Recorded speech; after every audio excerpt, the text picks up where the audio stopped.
네, 변영인 대표님 나오셨습니다. 안녕하세요. 네, 안녕하십니까. 예. 오늘 또 국방세 곳을 읽고 나오셨네요. 네, 그렇죠? 월요일은 전투 주식 해야 되니까. 예. 네. 그 관점에서 인민복을. 그렇죠. 우리 그 전투 개미들을 보호하기 위해서 제가 예. 국방생을 좀 입었습니다. 본인은 개미라고 생각하세요? 저는 팔입니다. 예. 아니 개미라고 생각하세요라고 물었는데 팔입니다. 개미와 파리를 모르시는군요. 예. 이 개미는 예. 무작정 천천히 이제 진도에서 주식을 사는 사람이고, 예. 파리는 날아다니면서 하나씩만 삽니다. 그래요? 앉아서 잠깐만 사고 또 날아다니고. 예. 손은 안 비빌까요? 손도 많이 비빕니다. 살려주세요. 이거 안 하세요? 항상 당하고 있죠. 매년 당하고 있습니다. 알겠습니다. 자, 전반적인 시장 분위기가 지금 이제 좀 돌아서는 기운이에요, 그죠? 네.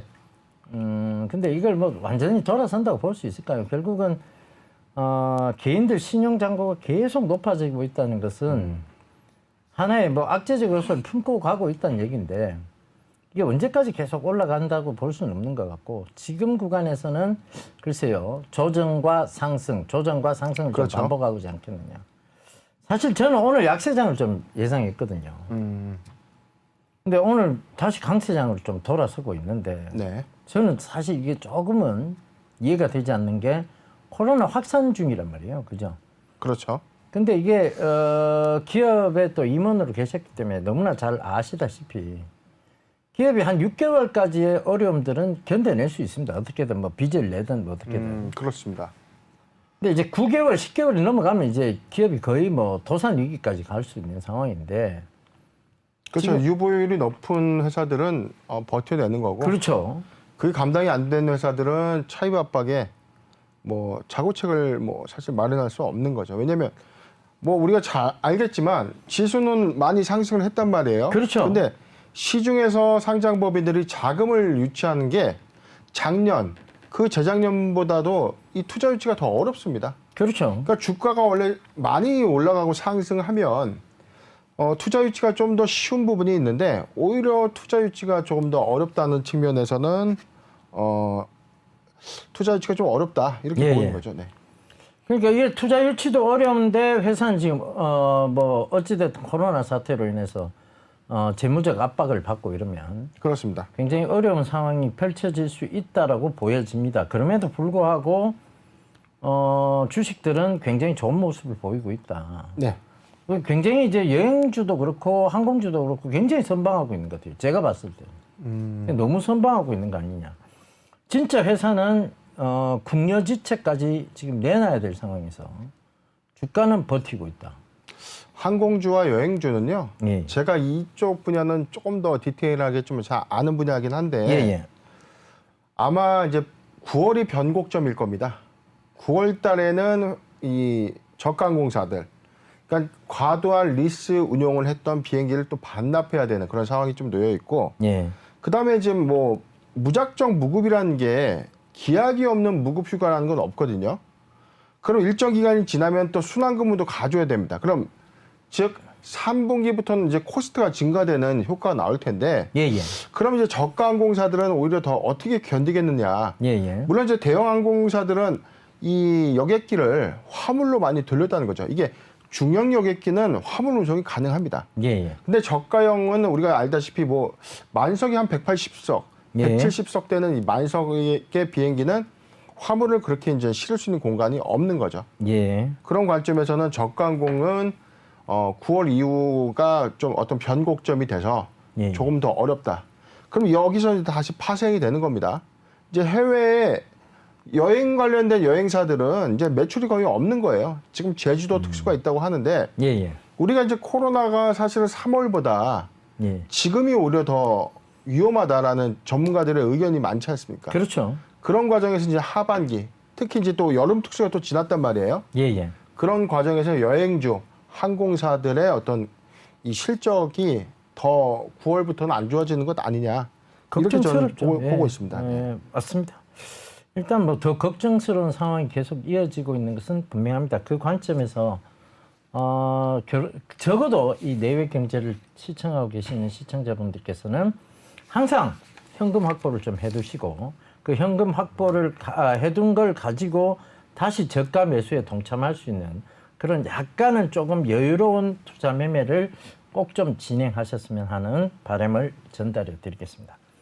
자, 첫 번째는 SKC입니다. 네.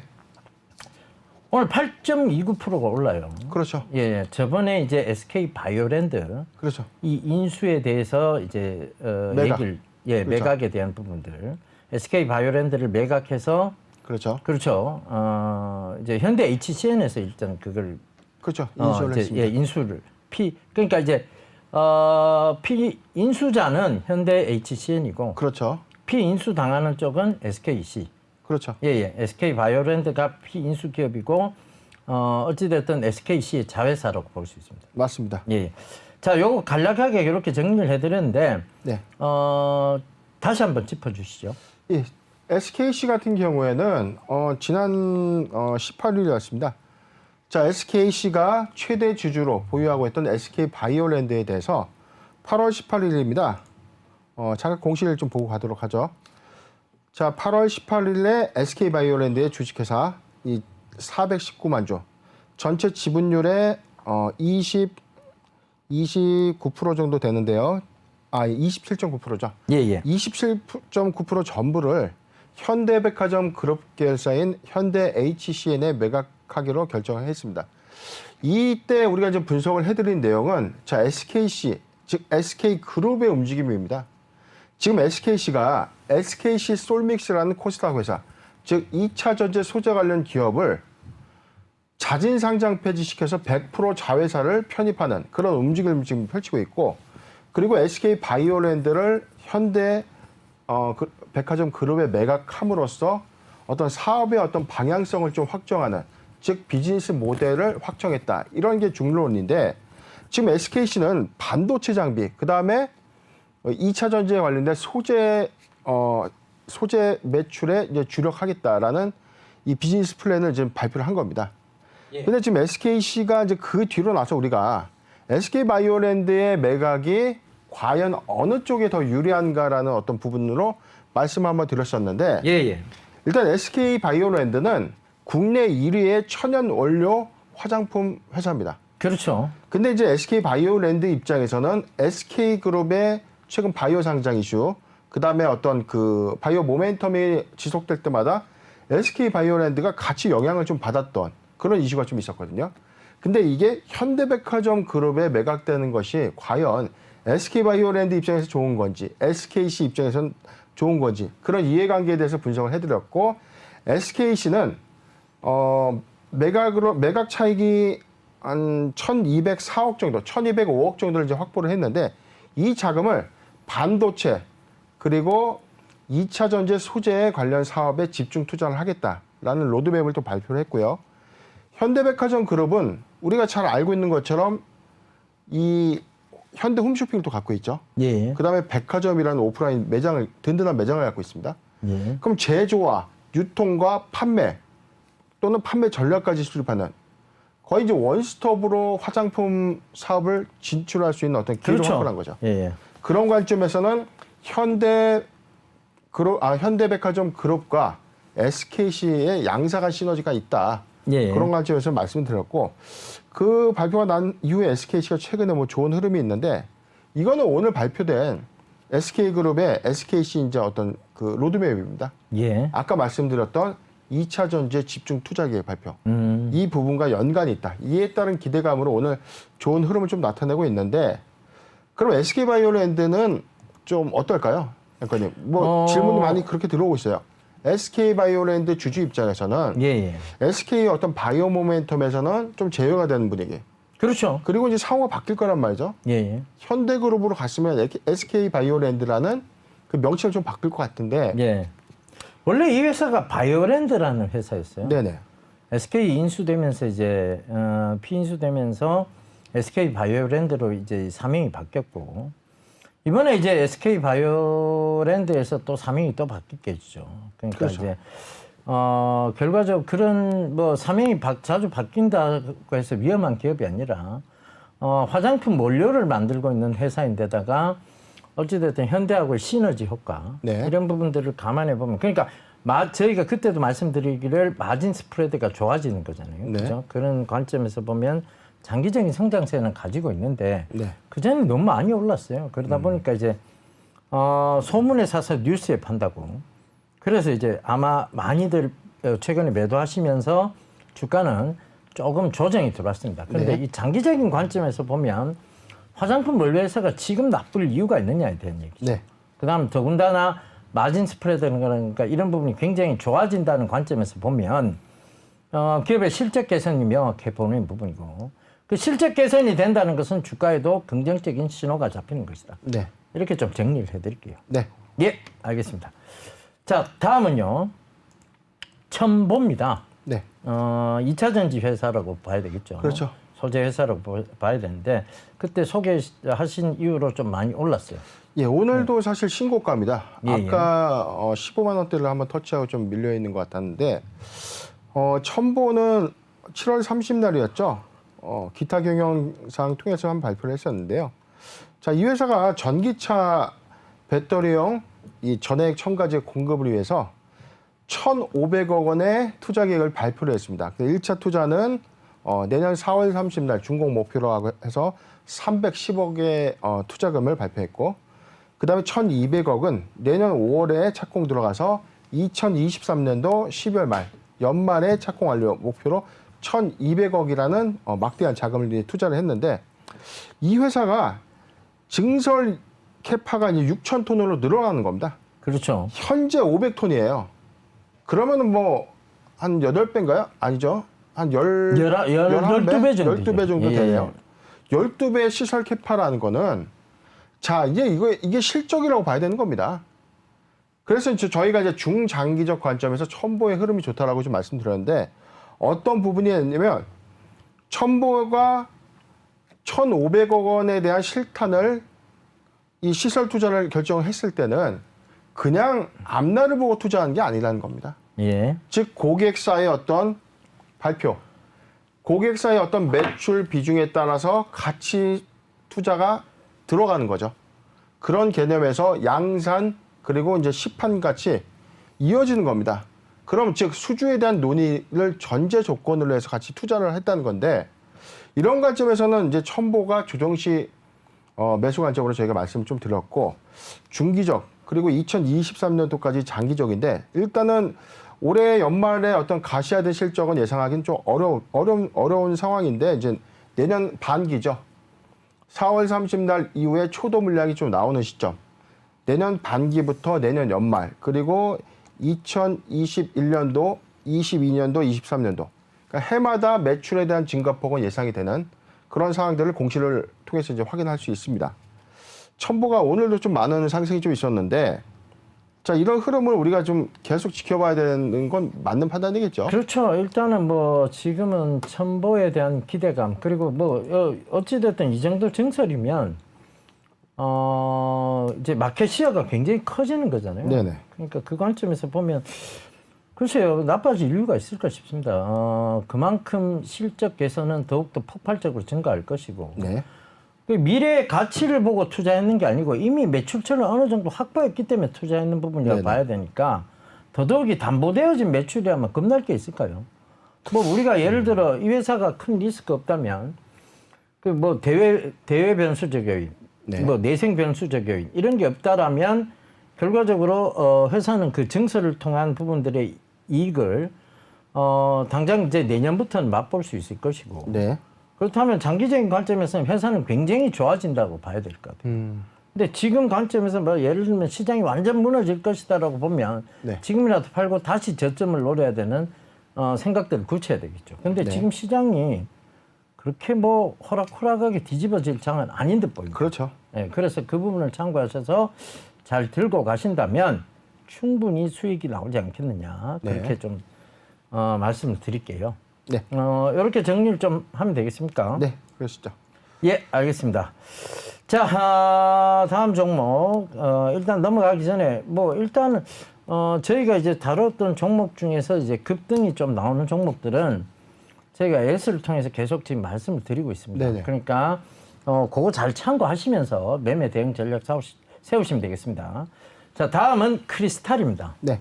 오늘도 한 4% 이상 지금 오르고 있는데요. 네. 자, 자세하게 좀 설명해 주시죠. 예, 크리스탈은 8월 20날 기타 경영상을 통해서 이제 특허 취득을 발표를 했는데요. 이 특허권이 오늘의 주가 상승과는 사실 연관적 관계는 없습니다.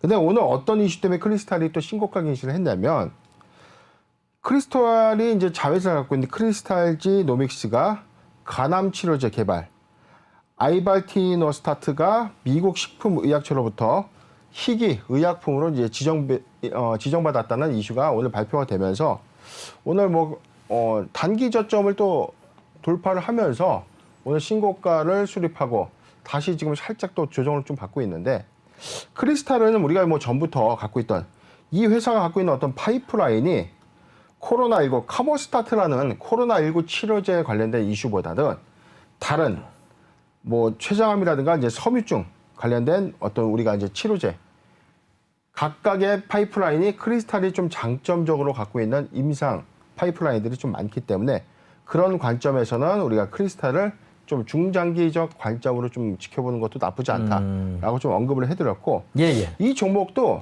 정확합니다. 사실 조정을 주면 언젠가 또 다시 회복을 시켜주는 그런 흐름을 좀 보여주고 있는데, 크리스탈은 오늘 AS 시점에서 조금 우리가 관점을 좀 어떻게 잡아야 될까요? 지금 회사는 어찌됐든 임상에 대한 기대감이 부각이 돼 있어요. 그래서 크게 많이 빠질 것 같지는 않고, 네. 빠져도 이제 어느 정도 구간까지인데, 지금으로부터 한 5% 이내죠. 그 5% 이내 정도까지가 최대 빠진 폭 아니겠느냐. 네네. 그렇게 보면 지금 5% 이하 구간에서는 신규 매수도 가능하다는 얘기고, 네. 그죠? 지금 구간에서 어찌됐든 지금 구간에서는 들고 가야 된다는 결론이 나오는 겁니다. 네. 보유자분들은 들고 가시고, 신규 매수하시는 분들은 5% 정도 조정 들어왔을 때 추가 매수를 하시거나 신규 매수를 하시거나 그렇게 네. 좀 방향을 잡아가시면 좋겠어요.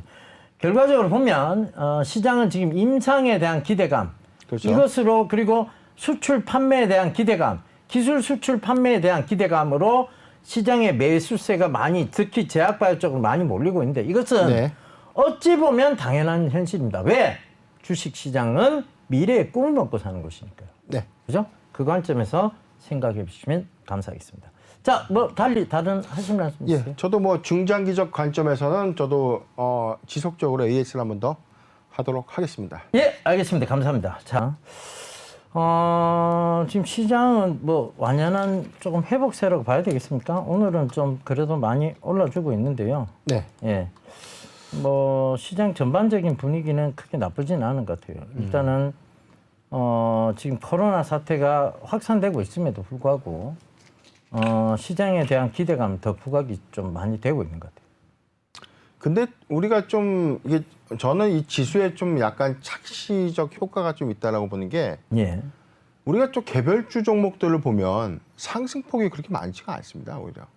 그렇죠. 우리가 한 저저번 주 정도인가요? 예. 한 8월 14일 그 실적 발표를 디데이로 해서 그 전까지만 해도 비슷한 수치의 어떤 지수 상승률이 있었으면 가격 제한폭까지 올랐던 종목들이 좀 꽤 많이 보였는데, 요즘은 사실은 한 5% 정도 이제 올라갔다가 다시 좀 내려왔다가 좀 이렇게 혼조세의 양상이 좀 있습니다. 그러니까 저는 개별 종목으로 보면 체감하기로는 지수에 오른 것에 비해서는 좀 그렇게 많이 올라 보이는 것 같지가 않고, 오히려 또 오르는 것들만 또 잘 간다, 이런 관점에서는 조금 오르는 건 계속 지금 잘 가고 있는 거 좀 재미가 없는 좀 그렇게 좀 저는 보여지거든요.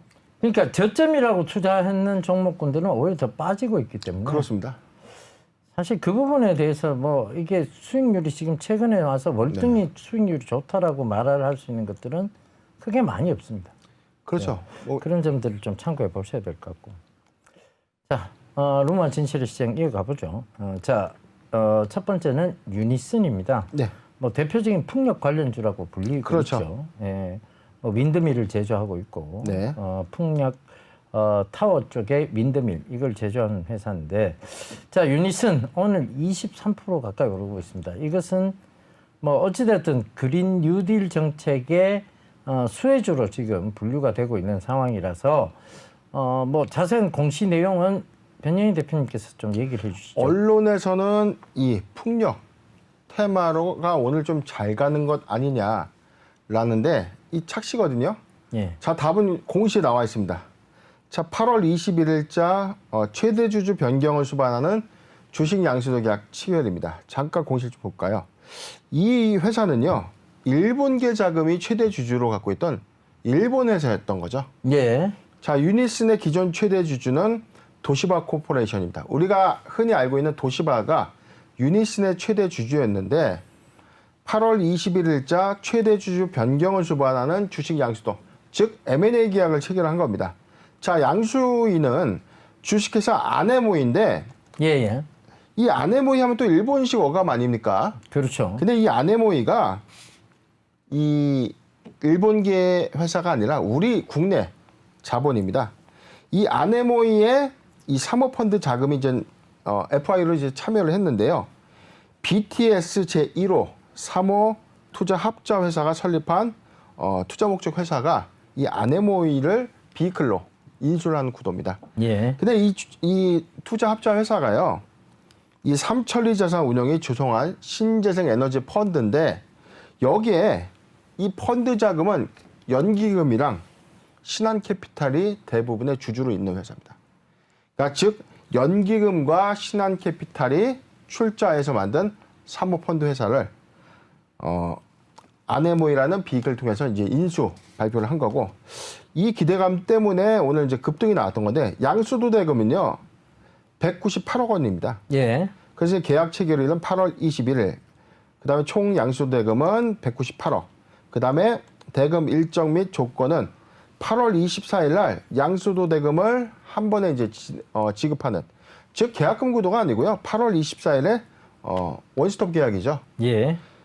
그래서 198억 원의 양수도 계약을 체결함으로써 이제 최대 주주가 바뀌게 되는 건데, 이 회사가 최근에 일본계 자금이라는 이 인식 때문에 최근에 주가가 흐름이 좀 좋지 못했습니다. 예. 특히 일본 불매 운동에 따른 피해주로도 분류가 됐었는데 예. 이 회사가 국내 기업으로 인수가 되면서 이제 전혀 새로운 국내 환경 관련 이제 사업을 하는 풍력 터빈 제조회사로 이제 탈바꿈이 되는 건데, 예. 이에 따른 기대감이 뭐 최근에 계속 매수로 좀 유입되는 그런 흐름을 좀 보여주고 있는데, 자, 그러니까 투자자분들께서 좀 궁금해한 부분이 이런 부분들이 있습니다, 건이. 자, 유니슨이 그럼 일본계 자금에서 국내 자금으로 바뀌면 예. 주가가 그럼 좋아지는 것인가? 예. 이런 퀘스천이 있거든요. 이걸 어떻게 우리가 해석을 해야 될까요? 그 관점보다는 일단 M&A가 되고 있다는 것은 뭐 새로운 신규 사업에 대한 기대감, 네. 새로운 주인에 대한 또 기대감, 이런 것들이 이제 부어진다고 봐야 되지. 뭐 일본계 회사가 우리나라로 이제 바뀌었으니, 우리나라 회사로 바뀌었으니 갑자기 좋아진다, 이건 또 말이 맞지는 않죠. 근데 어찌됐든 새로운 주인에 대한 기대감 분명히 있겠죠. 네. 자, 그럼 우리가 풍력에 대해서 좀 자세히 얘기를 해볼 필요가 있는데요. 네. 풍력도 시설비가 만만치 않습니다. 뭐 이 회전 터빈부터 시작해서 윈드밀부터 시작해서 그리고 우리나라에 바람이 그렇게 많은 도시들이 있느냐? 즉 지금 뭐 우리나라 이제 바람이라 하면 대표적인 이제 도시가 이제 제주도죠. 이 제주도에 보면 바람이 좀 불기는 하는데 네. 이게 풍력 발전을 할 만큼 정말 지속적인 바람이 불어주냐에 대한 부분은 좀 글쎄요, 저는 아니라고 좀 생각을 해요.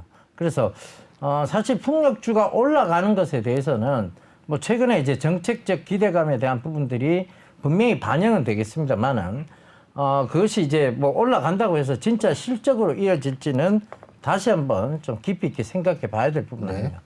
그렇게 좀 저는 말씀을 드리고 싶어요. 그래서 사실 저는 지금이라도 풍력이나 태양광 이런 그린 뉴딜에 대한 부분들이 강조가 되고 있어서 주식의 방향은 좋으나, 사실 우리가 태양광 쪽은 겪어봐서 알겠지만 원가 대비 수익률이 크게 좋지는 않습니다. 그렇죠. 폐해가 좀 심각하죠. 그렇죠. 폐해가 심각했죠. 유지 보수도 해야 되는데 이게 태양광을 잘 모르시는 분들이 산을 깎아가지고 막 이 볼모지에다 막 패널 심는 거예요. 예.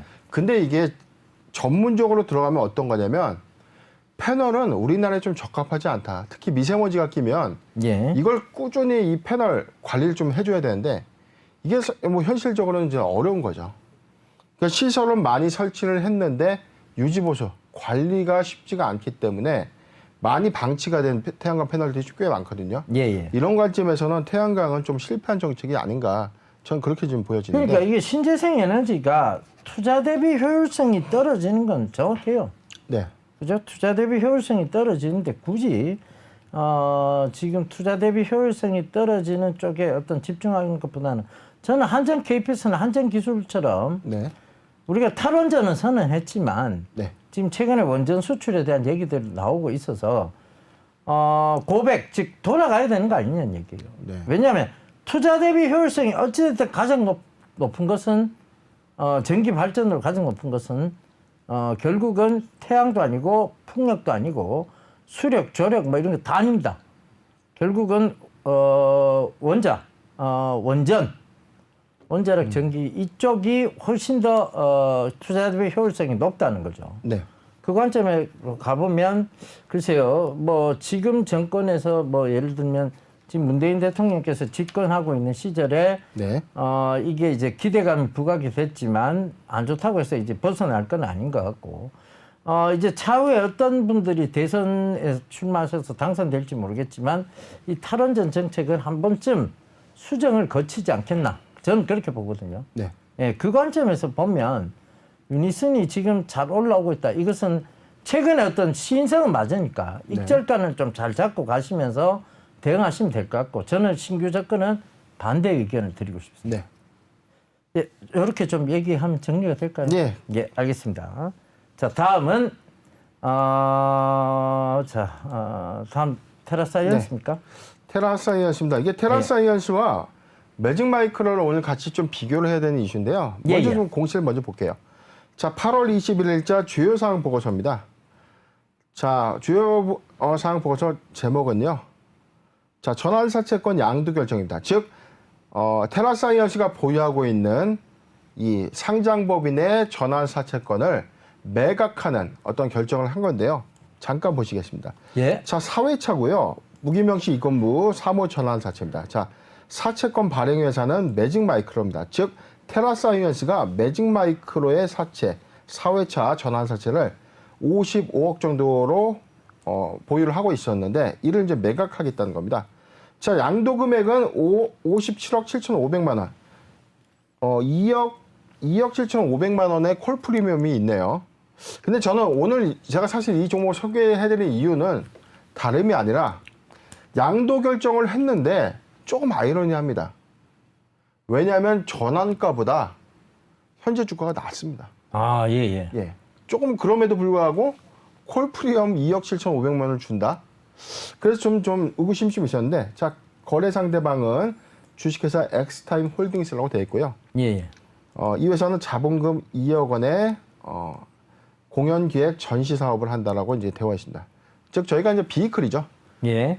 전환사채를 인수하기 위한 기타 범위를 통해서 인수를 한 건데 계약금의 어떤 지급은 4억을 계약금으로 이제 받고 2차 계약금은 7월 20일에 6억 3천 원을 이제 수표로 받았다. 이렇게 공시를 하고 있고 예. 잔금은 2020년 8월 말까지 47억 4,500만 원이 남아 있는데 지금 전환가액이 주가보다 더 높다는 거예요. 예. 그럼 지금 잔금은 들어온 상황은 아니죠.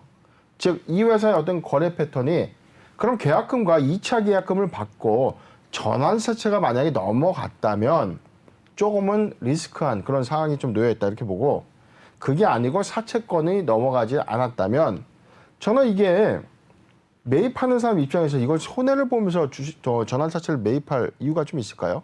그렇죠. 그럴 이유는 전혀 없죠, 사실상. 네. 예. 근데 좀 그러니까 아이러니하게 그렇죠. 네. 그래서 지금 47억 4,500만 원의 이 채권을 인수해서 회사를 상대로 매직 마이크로를 상대로 예를 들어서 상환 청구를 해서 받아가는 방법도 있겠죠. 그래서 잠깐 이제 매직 마이크로를 좀 보고 가겠습니다.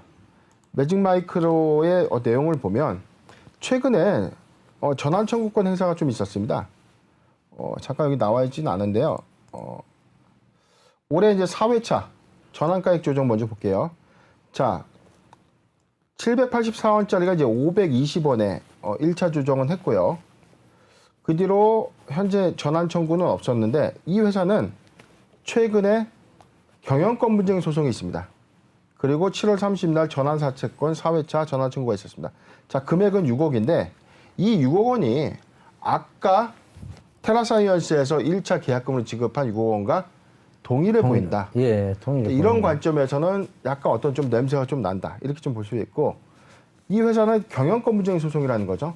그렇다면 우리가 좀 정리해서 정리를 해서 말씀드릴 수 있는 사항이 전환사채에 대한 어떤 이 콜을 인수해서 예. 주식으로 전환 청구를 하면 즉 경영권을 확보하는 차원에서 약간 노림수를 둔 것이 아닌가 저는 그런 생각이 좀 들거든요. 예. 앵커님 보시기는 어떨까요? 뭐 그 생각이 저도 동의를 합니다. 어찌됐든 뭐 전환 사채가 네. 콜옵션을 줘가면서까지 비싸게 살 이유는 전혀 없죠. 네네. 근데 그렇게 했다는 것은 결국은 꼼수가 보인다는 것이고. 그렇죠.